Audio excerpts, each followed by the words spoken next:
लोना कहता है कि आज हम इस सूत्र में मैं के ऊपर बात करते हैं कि मैं कौन होती है और मैं को बनाता कौन है और मैं बनती कैसे है और मैं कौन होती है। क्या मैं एक होती है कि या मैं दो होती हैं। आज हम इस सूत्र में मैं के बारे में सब कुछ जानेंगे। मैं एक ऐसा रहस्य है। मैं सब कुछ होने वाली भी मैं होती है और मैं कुछ भी नहीं होने वाली भी मैं होती है। मैं अपने आप में एक भी होती है और मैं अपने आप में दो भी होती है और फिर मैं अपने आप में अनंत होती है। अब मैं होती कौन है। मैं एक अपने आप में रहस्य है। रहस्य ही मैं है। जो माँ से ही माँ जन्मती है, ऐसे ही मैं से ही मैं होती है। अब प्रश्न यह उठता है कि मैं को बनाता कौन है और मैं को मिटाता कौन है। मैं को कोई दूसरा नहीं बनाता, मैं को मैं ही बनाती है। जब मैं को मैं बनाती है तभी मैं ही रहती है और जब मैं बनती है तभी मैं ही रहती है। प्रश्न ये उठता है कि मैं को मिटाता कौन है। मैं को मिटाता भी कोई नहीं है। जब मैं को मिटाती है, जब मैं ही मिटती है और मैं ही मैं को मिटाती है। जब एक मैं मिट जाती है, दो मैं होती ही। इस विचार के भीतर दो मैं होती ही। जब एक मैं मिट जाती है तो दूसरी मैं कुछ शेष रह जाती है। जब एक मैं मिट जाती है, दूसरी कुछ शेष रह जाती है। वह कहती है कि मैं कुछ भी नहीं हूँ।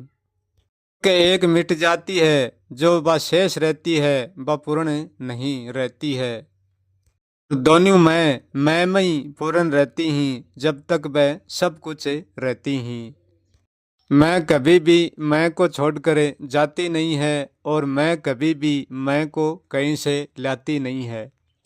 मैं कहीं पर मैं को छोड़कर जाती भी है तो मैं के पास ही मैं को छोड़कर जाती है और मैं के पास ही जाती है। छोड़ने वाली मैं है भाई मैं मौजूद रहती है और जाने वाली मैं है भाई मैं में ही जाती है। अब लूना तुम ही सोचो कौन कहाँ आया और कौन कहाँ गया। मैं से टूटकर मैं ही मर जाती है और मैं से छूटकर मैं ही जन्म लेती है। अब मैं को जन्म देने वाली मैं ही होती है और मैं को मारने वाली भी मैं ही होती है। अनेक मैं में एक मैं है और एक मैं में अनेक मैं है। अब मैं इस मैं को और विस्तार से समझाता हूँ। दूसरी चीज़ों पर उदाहरण लेकर समझाता हूँ। अब यहाँ मैं किसी दूसरे को नहीं समझा रहा हूँ और दूसरे को समझा रहा भी हूँ। केवल मैं नहीं मैं से समझा रहा हूँ। यहाँ समझने वाली भी मैं है और यहाँ ना समझने वाली भी मैं है और यहाँ दूसरी भी मैं है और यहाँ स्वयं भी मैं ही है।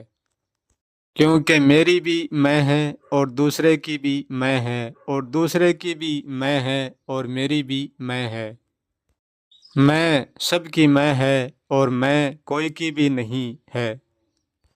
जहाँ मैं ये प्रश्न करती है कि ये मेरी मैं नहीं है, वहाँ मैं अपनी मैं की मालिक नहीं होती है। जहाँ मैं ये प्रश्न करती है कि ये सब कुछ मैंने ही बोला है, जहाँ मैं ही अपनी मैं की मालिक बन जाती है। मैं ही तो मैं की मालिक है और मैं ही मैं की गुलाम है। मैं ही तो मैं के बंधन में है और मैं ही मैं से निर्बंधन में है। मैं ही तो मैं से प्रेम करती है और मैं ही मैं से घृणा करती है। जैसे वस्तु है, वस्तु में मैं नहीं दिखती, उसमें मैं होती है और जहाँ वस्तु होती है वहाँ मैं होती है, परंतु वह दिखती नहीं है और दिखती भी है। वह आंखों से नहीं दिखती है, वह जानने में दिखती है, समझने में दिखती है। ऐसे हमारे शरीर को भी कोई मिटाता नहीं है, हमारे शरीर को भी कोई मारता नहीं है। हमारा शरीर शरीर से ही मर जाता है और शरीर से ही मिट जाता है। शरीर का मरना स्वयं से ही होता है और शरीर का बढ़ना भी स्वयं से ही होता है, क्योंकि शरीर नामय से ही बनता है और नामय से ही मिटता है। जैसे मान लो एक ब्रह्मांडी, हमारा ब्रह्मांडी एक शरीर है और शरीर से ब्रह्मांड से ये छोटा शरीर हमारा स्थूल शरीर है, हार्ड मास का स्थूल शरीर है। इसकी मृत्यु किन से होगी?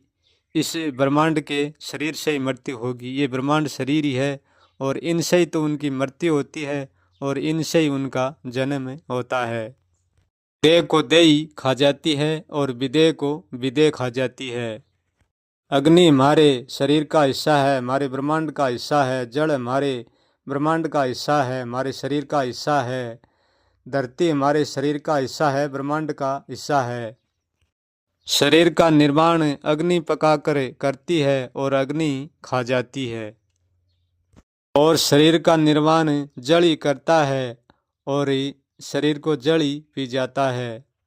शरीर का निर्माण धरती करती है और धरती उसको खा जाती है। यही तीन चीज़ों से शरीर का निर्माण होता है और यही तीन चीज़ें हमारे शरीर को खा जाती हैं। यही शरीर को शरीर से मिटा देती हैं। इसलिए शरीर की मृत्यु शरीर से ही होती है, शरीर शरीर से ही मरता है, कोई दूसरे से नहीं। ऐसे ही हमारा प्राण विदेही है और उनकी विदेही से मृत्यु होती है, क्योंकि हमारा प्राण भी विदेही है और वायु भी विदेही है। हमारे प्राण टूटकर विदेही में मिल जाते हैं। हमारा प्राण वायु से ही मरते हैं और वायु से ही टूटते हैं, वायु से ही मिल जाते हैं। ऐसे ही हमारा विचार होता है, विचार विचार से ही प्रकट होते हैं और विचार में ही मर जाते हैं। क्योंकि विचार मर जाता है, वो निर्विचार हो जाता है। विचार तो विचार जैसा ही रहता है, विचार जैसा है वैसा ही रहता है। विचार ही विचार से मर जाता है, तब उसमें कोई विचार नहीं रहता, तब वो निर्विचार हो जाता है। मरने का नाम निर्विचार है और होने का नाम विचार। परंतु ये सब अलग अलग होकर भी जाल अजाल सारा जाल ये मैं का ही होता है, उनमें दूसरा कुछ भी नहीं होता है। मैं कहीं पर भी कभी पूरी नहीं होती और मैं कहीं पर भी कभी अधूरी नहीं होती। मैं तो बस मैं ही रहती है। सब कुछ जानने में मैं ही होती है और कुछ भी नहीं जानने में मैं ही होती है।